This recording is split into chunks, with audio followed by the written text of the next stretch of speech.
So welcome back to all the Pivotal Discourse faithful. I'm sitting down with Dr. Rajika Reed, VP of Community Health. How are you, Raj? Good, thanks. How are you? I'm great. Thanks for coming on the show. Sure.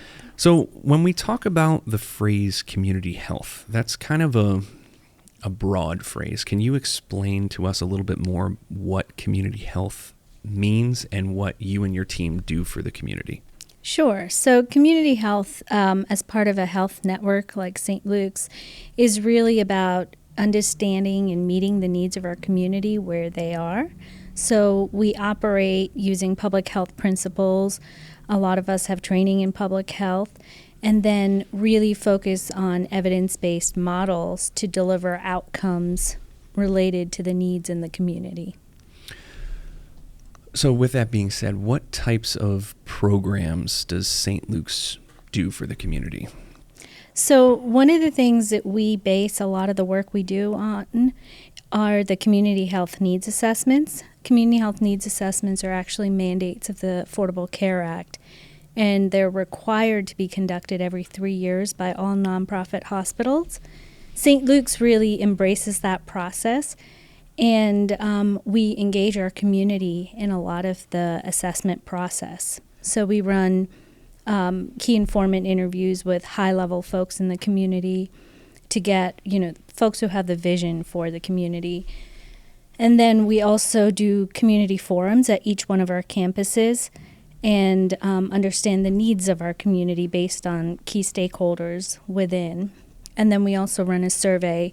This round, we had over 11,000 responses to our survey, so it gives us a really nice pool of data to analyze and then determine what those needs are.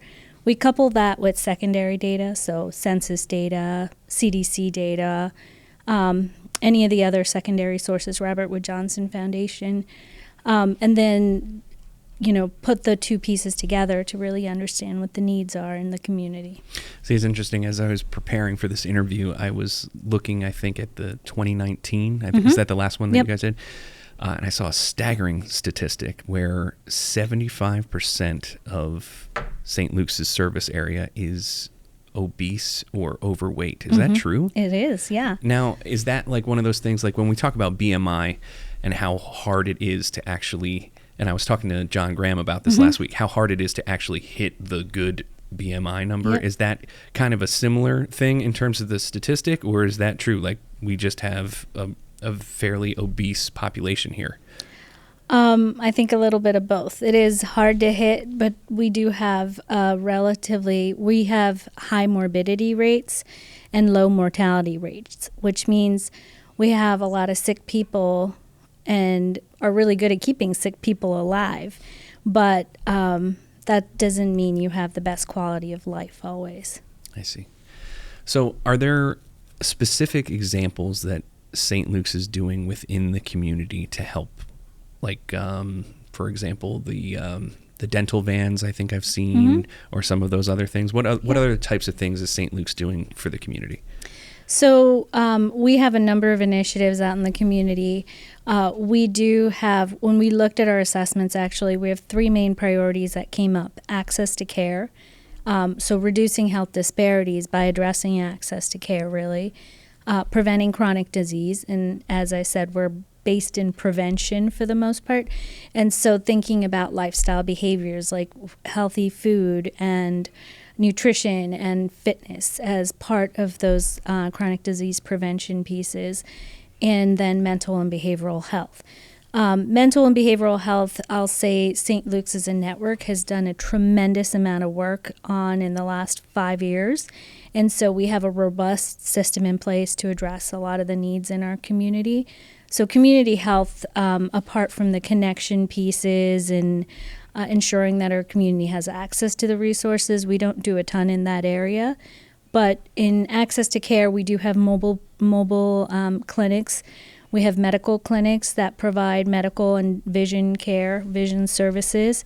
And then we partner with Star Community Health, the FQHC lookalike in our community, to provide who provides the dental services. Okay. So when we're talking about healthcare, we have to kind of talk about a phrase that is thrown out there a lot called equity in healthcare. Mm-hmm. What is healthcare equity? So healthcare equity is that everybody has access to optimal health. But what it does also take into account is that people start in different places in life, right? I don't know if you've seen that infographic with the blocks, and I'll just go around that one then. But it's really saying that you might be born into a family that has already access to insurance, access to care. You might have a nice income, and you start at a very different place there than when you're born into a family that might not have all those resources already in place, or you might not have a home. All those things impact your health. And so understanding that everybody starts at a different place and people need different things to get to that optimal health is really vital. So it really steps away from the notion of health equity, of health equality, because equity means everybody gets what they need to get there, whereas equality just means everybody gets equal amounts. So folks who are already at a good place can do even better, and folks who are not at a good place might not get to even middle of the road. So it's interesting. I was, again, preparing for this, and I was watching a documentary about health equity, and they talk about the differences between, let's take a lawyer who gets a notification from their doctor. It says it's time for your cancer screening. So they go in, they make an appointment with their primary care doctor, they get screened, they find out that they actually do have cancer, and they immediately take care of it right then and there. Whereas you take a single mother of 3 who's working 3 different jobs just to make ends meet, she gets the same piece of paper saying, hey, it's time for your screening, and she puts it off because she doesn't want to take time off from work because she can't afford to lose that income. Fast track that to 5 years later, as she keeps putting it off, she finally goes, finds out she also has cancer, but she's now way far advanced than the lawyer. So yeah, and data supports that. The scenario you just described. We see that folks who have medical assistance and who are uninsured frequently are diagnosed at later stage cancers than folks who have private insurance. And a lot of times we can use that insurance as a proxy for income. And then one of the things that we learn in our survey actually is that people postpone care for work reasons. They can't get time off work, they have childcare issues, or their share of the cost is too high. So if we know this, what kinds of things are we trying to do to kind of level the playing field?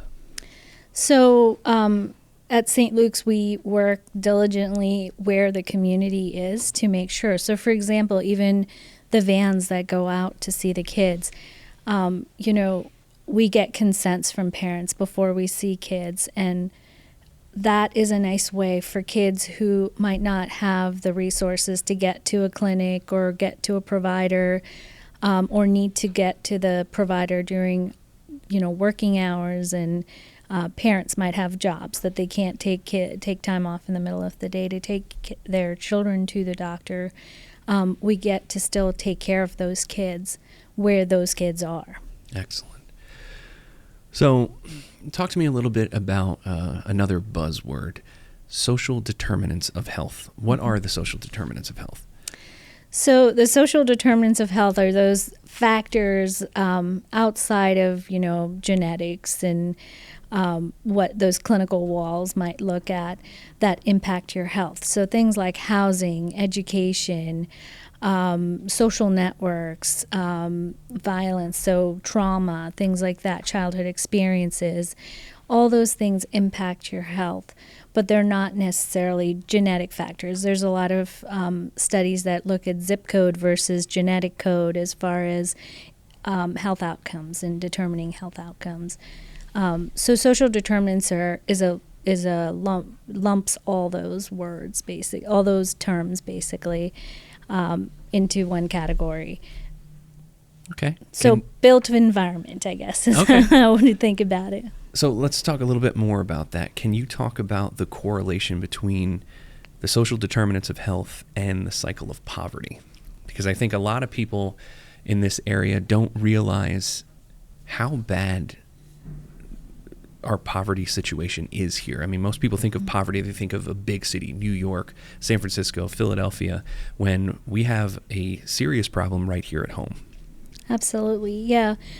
So poverty can be broken into generational poverty. So, when you don't have money and your family hasn't had money for an extended period of time, like it goes through generations, or situational poverty. So situational is, maybe due to a job loss or some other life-altering circumstance that has an illness, something like that, that has created a scenario that makes you not have the resources to pay. Generational poverty is what we focus on breaking the cycle around, because most folks who are in situational poverty can break out of that once they get through the situation. Whereas generational poverty is really about ensuring that the next generation has the resources. That was what we were talking about when we referred to equity. That's where you might not start at the same place that your peers might start at if they're not living in poverty. So addressing those needs early on when people are children actually is really vital, because that sets you up. We know a lot of the things that lead to poor health outcomes, like trauma and childhood experiences. There's even research that looks at whether you lived in a rented home or you owned your home to determine health outcomes and colds and immunity and all that stuff. So really looking at starting when people are young and then changing that cycle then is really vital. So when we talk about generational poverty, talk to me as if I am a 5-year-old, because I basically am. Can you give me an example of what generational poverty means? So generational poverty might mean that my great-grandparents, grandparents, parents, and now myself live below the poverty level. Federal poverty guidelines is $26,500 for a family of 4. Jeez. Right. So you have to make very little money in order to even qualify for the resources that are available to you. And that's hard. $26,000 for a family of 4. Mm-hmm. Wow. Right. And you have to make below that to qualify for federal funding? Yes. Holy cow. And some systems have like eligibility criteria, or like free and reduced lunch, I think goes up to 180% or something. But even if you look at 200% federal poverty, that's still not a lot of money. That's still around $50,000, and right. It doesn't give, for a family of 4, that's still very hard to live on, especially in this area where housing costs a lot, and it's not built, the infrastructure of our communities doesn't have public transportation built into it, and so it's hard to maintain work and all of that stuff when you don't have those resources. So why do you think there's such a gap in healthcare as it relates to income? So we know that there's what's called the health wealth gradient. There's actually a researcher out of Britain who does a ton of work around it and has been doing it for multi-generations. He's included multiple generations in his studies, and he has shown there's a direct correlation between health and wealth. And it really comes down to, unfortunately, in the United States, we need insurance, and good insurance, to be able to pay for the resources that we need from a healthcare perspective. So even if you have medical assistance, sometimes, providers don't always take medical assistance.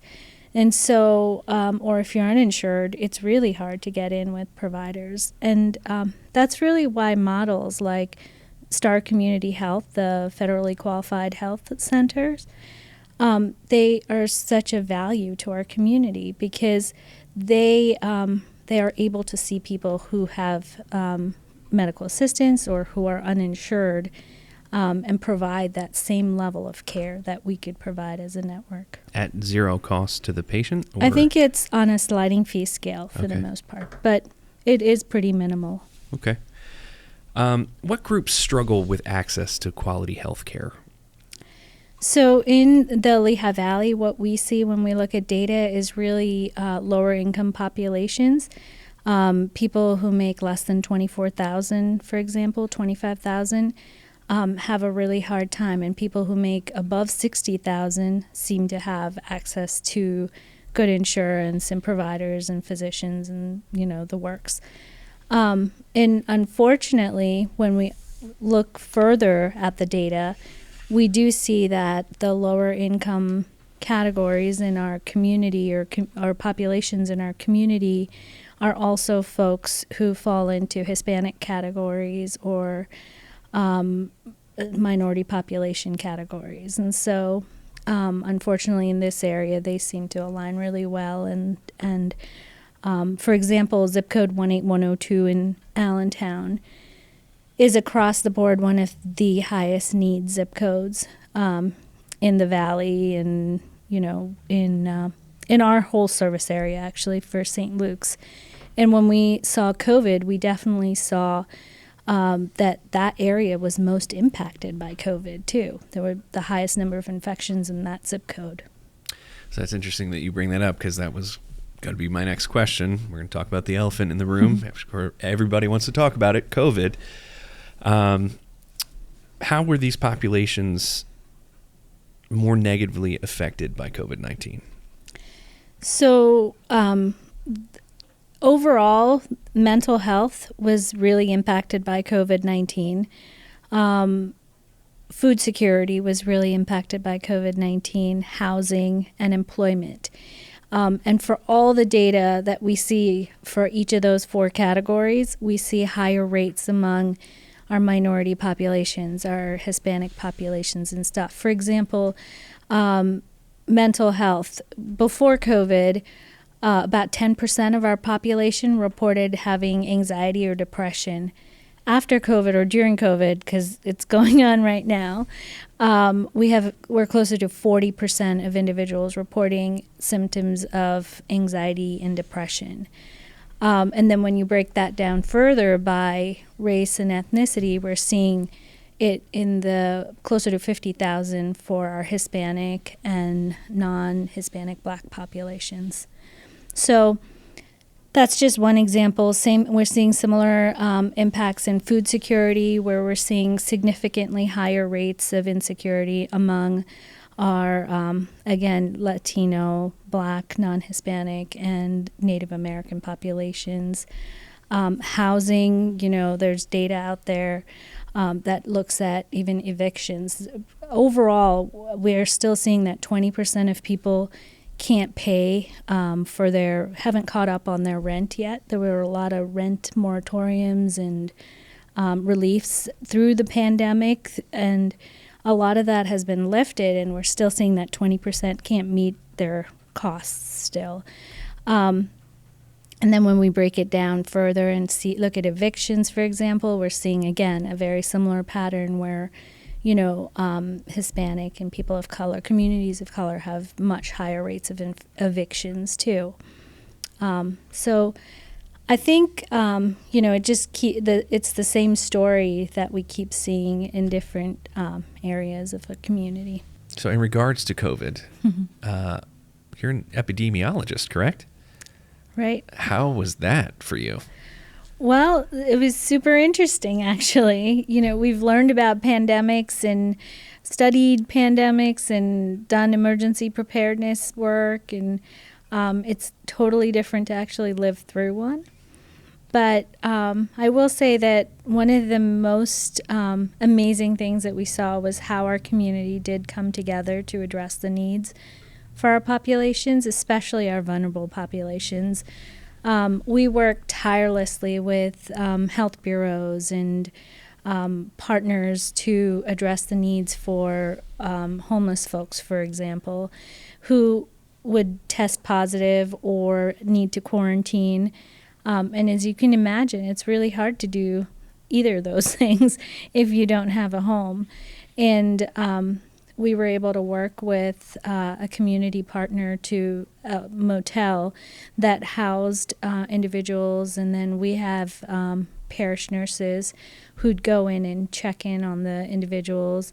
Meals on Wheels delivered food for the folks. The city, the health bureaus worked out a system where they could pay and transport the individuals. So it was really, that sort of collaboration is so vital to the work we do. And it was so, it was exciting to see that level of investment. And everybody just kind of came together during crisis. Right.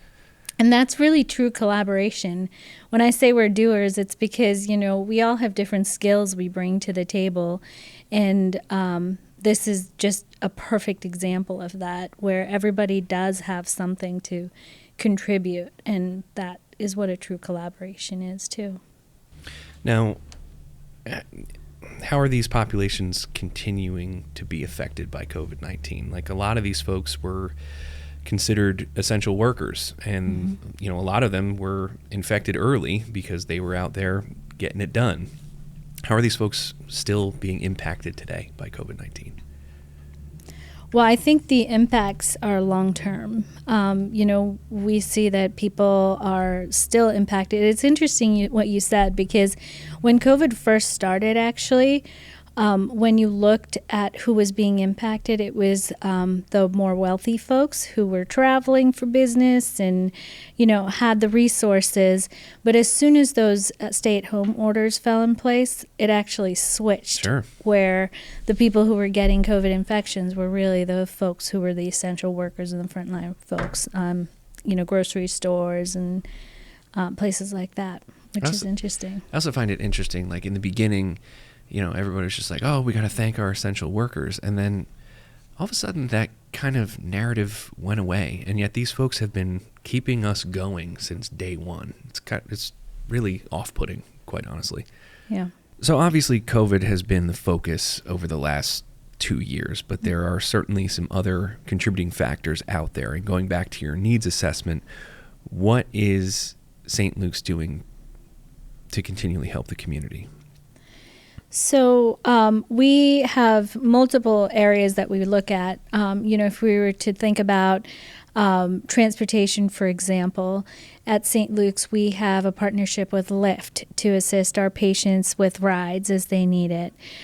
We also have partnerships with Lanta as well as Easton Coach to ensure that services are provided across our network. Are these free rides, discounted rides? We have vouchers that we can give to patients, and as long as they're our patient and they need the ride for medical services, we can provide some of those Oh, that's resources. awesome. Yeah. Now, how do folks know about this?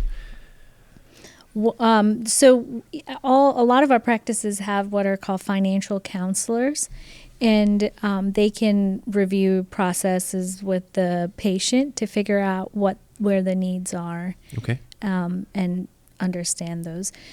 In community health generally, we're always looking to find those gaps. So what are those barriers to accessing the care that we have at St. Luke's? And then we develop the processes with our network. And fortunately for community health at St. Luke's, we have the expertise of our network that we can come back to and rely on. And so it's developing the process to sort of bridge that gap and then make it a sustainable process. So we talked about transportation. Are there other services that the network provides? So, for example, when you think about diet and physical activity, St. Luke's provides multiple resources, and one of the things that we do out in the community is tie in with farmers. So farmers, we have community-supported agriculture processes across our network, and we work with the farmers to secure additional funding a lot of times. We secure additional funding outside and then work with the farmers to purchase additional shares and allow folks to have access to food, basically. We have a summer feeding program with the school, with Allentown School District as well as Quakertown School District, and part of that summer feeding program, we secure additional funds that support bags of fresh produce that can then go home with families as well. That is really vital because, access and having the resources is a huge part of the battle.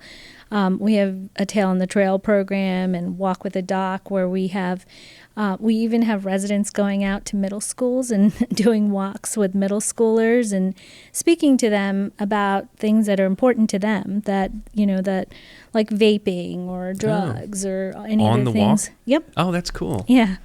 It is really neat, and it's really well attended. We were averaging about 40 kids per walk, which is pretty impressive number-wise. Now, do they do it during school? Because I would Right imagine after. I was going to say, I would imagine those numbers would be a little bit higher if you're doing it during school. That's a good idea. And I'm sure, I don't know how that would work, but yeah, after school works too. We have diabetes cares program. So we looked across our network to look at where we had the highest rate of diabetes, poor control diabetes. And it was in Allentown, and we work with partners at the network.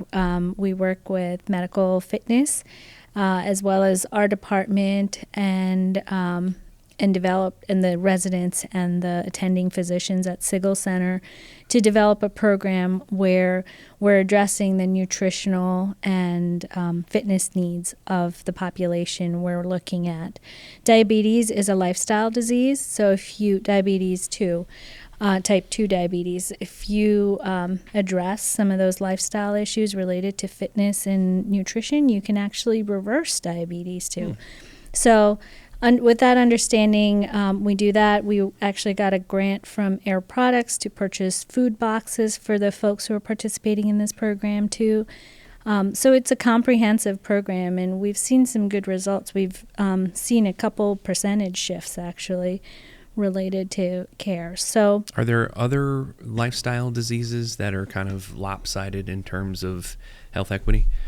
We see a lot of asthma too in our lower income communities. Interesting. And asthma is, your environment can determine some of that as well. I was going to ask. So, growing up, I had asthma, but I had basically two types. I had allergy-based asthma, and then I also had sports-induced.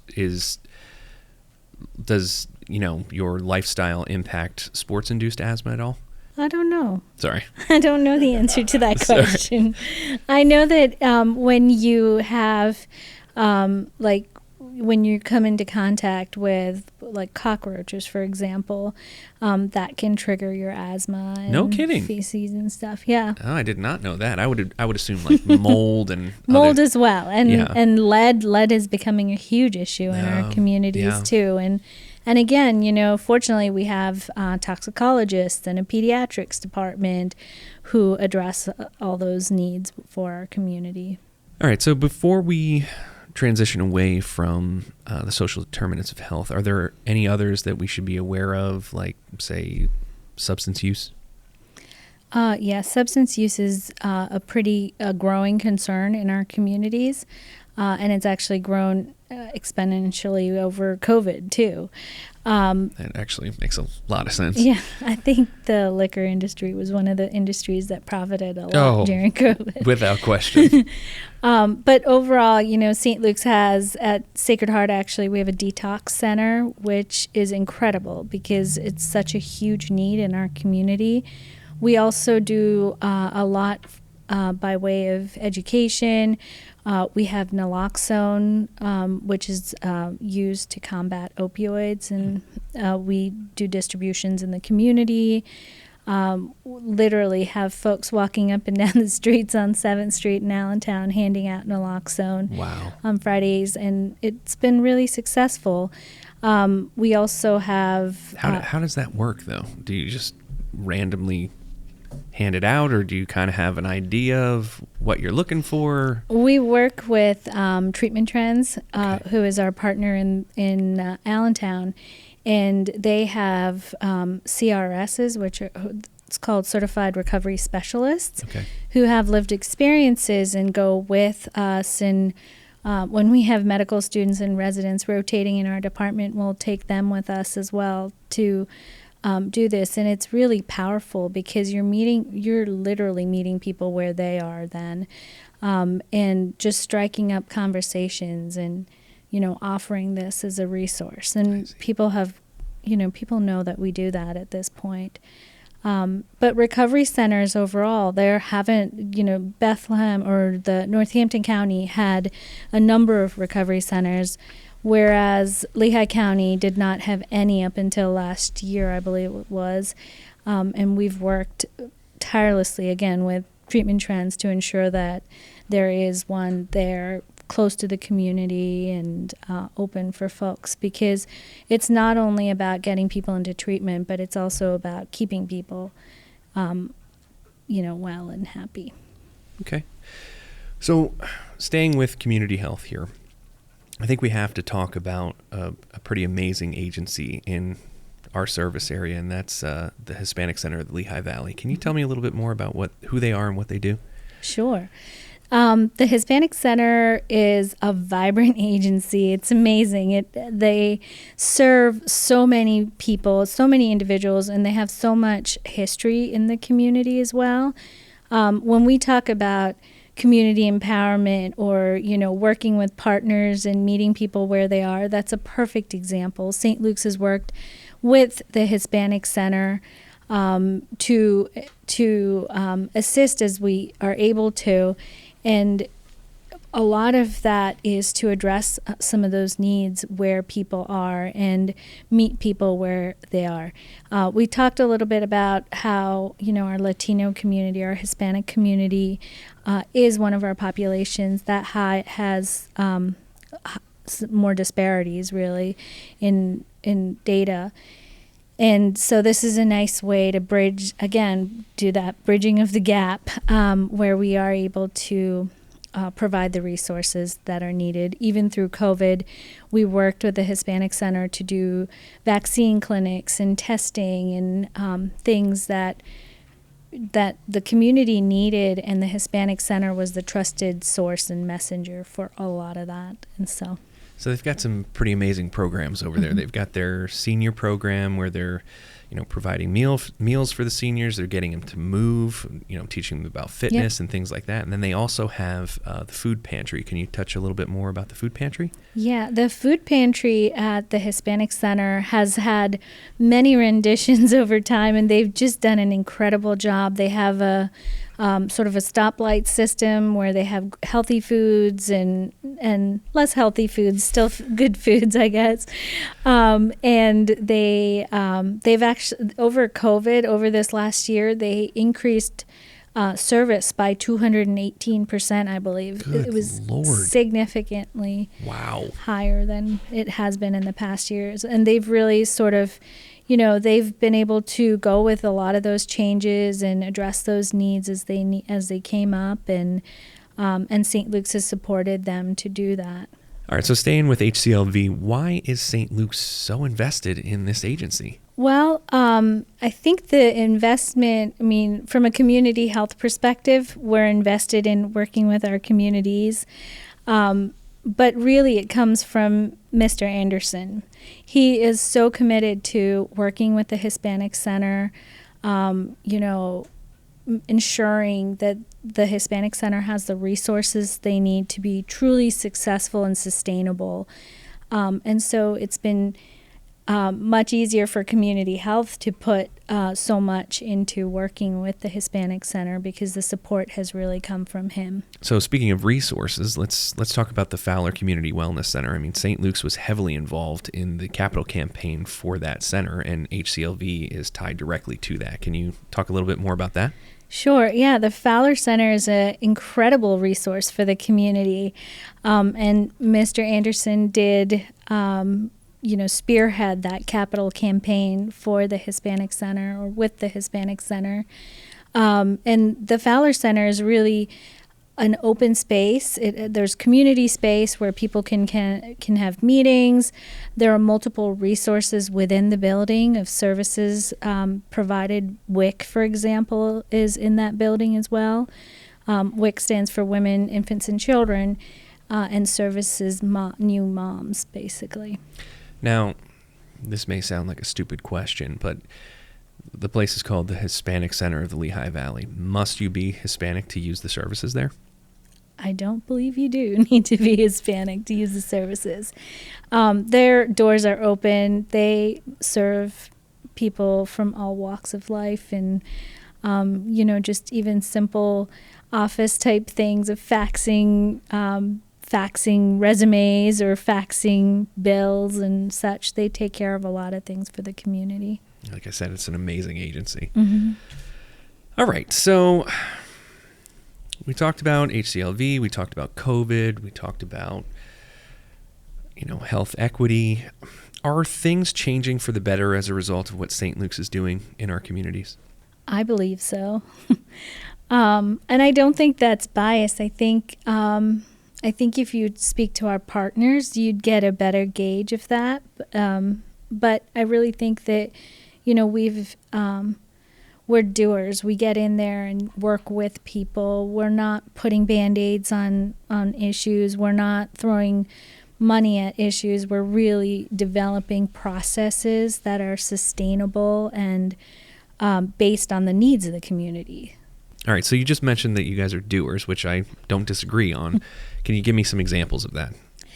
So we talked about poverty, for example, and addressing needs when kids are young.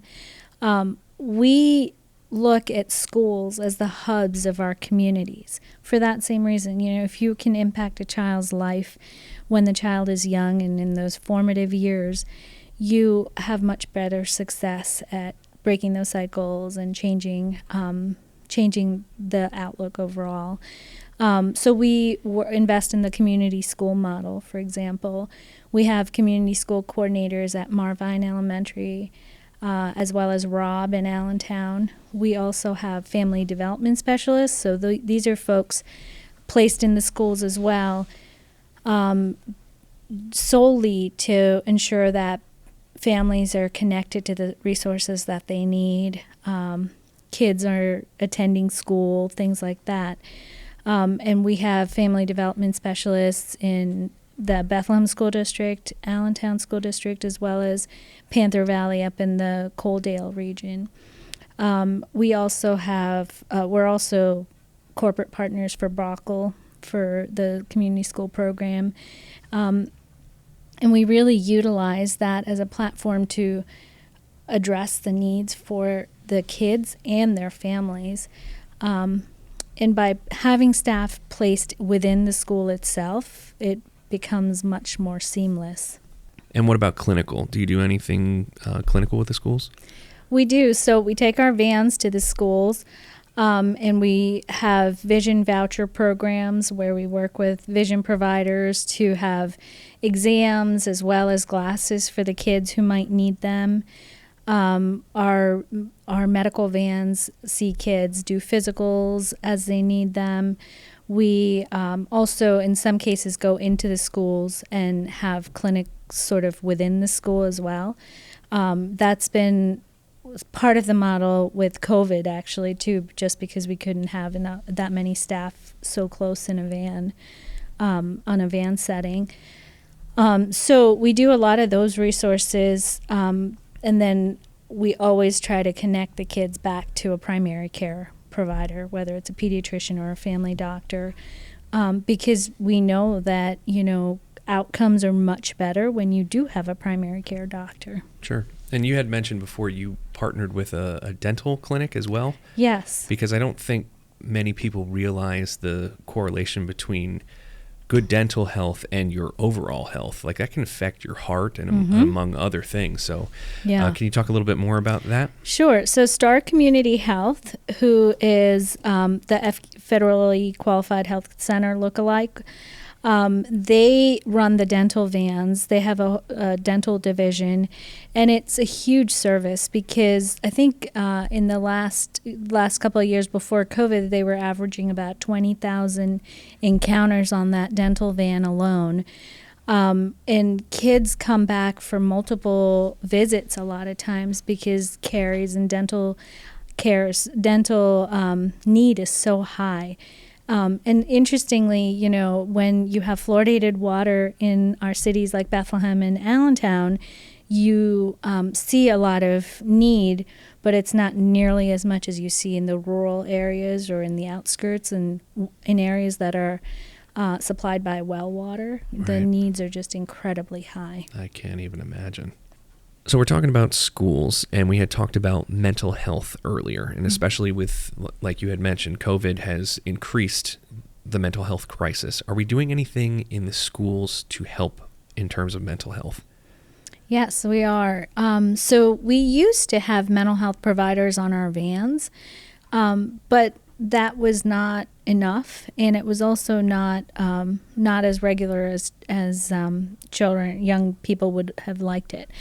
Our mental health, our behavioral health department has developed a program where they actually have a provider placed in the school itself.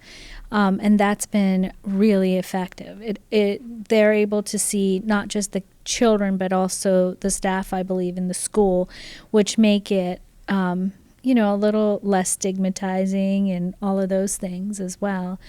And then we also just opened an adolescent unit in Easton. So we do have a lot of resources. We support a lot of programming that's related to mental health, building kids up basically and doing self-esteem work. And that's been really effective too. So we touched on a ton of issues today when it comes to community health. Like I said in the very beginning, it's a very broad topic. If people were so inclined and they want to help, or they want to educate themselves more on how to help and be part of the solution, how does one go about doing that? Well, I will say one of our biggest strengths is all our partners, and our partners always have needs. So just reaching out to our department or getting connected with us through the network would be great. And we can pretty much find a partner who can match up with anyone's need for helping. And that, I think, would be a really great way to give back to our community, because it's based around initiatives that are already in place, and it's also delivering services that the partners really need. Is there a community health website or a phone number that people can reach out to you directly? Yeah, we have a community health website through the St. Luke's website. And then our phone number is 484-526-2100.